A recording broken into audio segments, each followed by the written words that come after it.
words are probably closely related, but could you describe your forgiveness process with each other and give an example when you've had to forgive the other person when something has just been violated and you need to forgive the person to move on?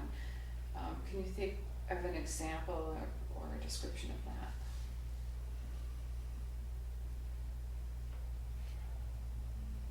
For me, it's that has been probably a very important, and I'm still a novice at forgiveness. And back to my childhood and the environment that I was in,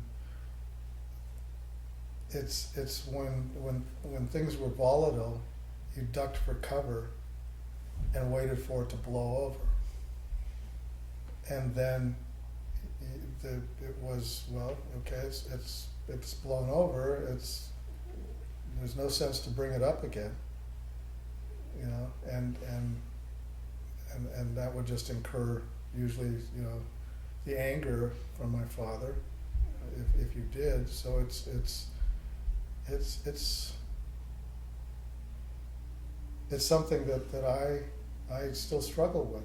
I default to well, oh, she's got a smile on her face, I guess everything is okay. You know, so because I wasn't really holding a grudge or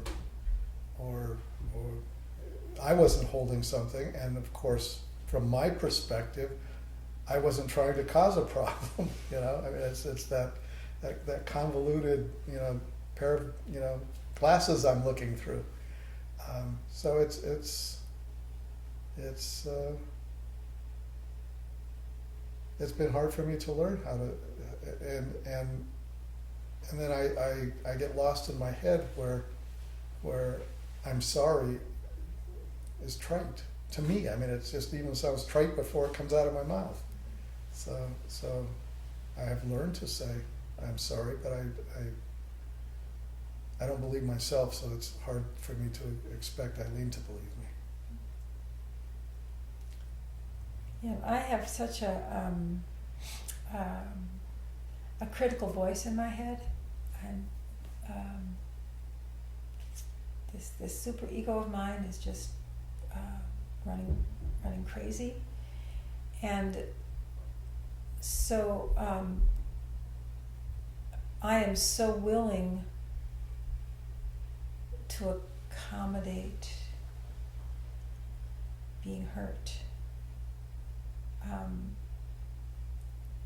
That sometimes I think that my primary forgiveness has to be towards myself, which then makes it possible for me to extend forgiveness or mercy.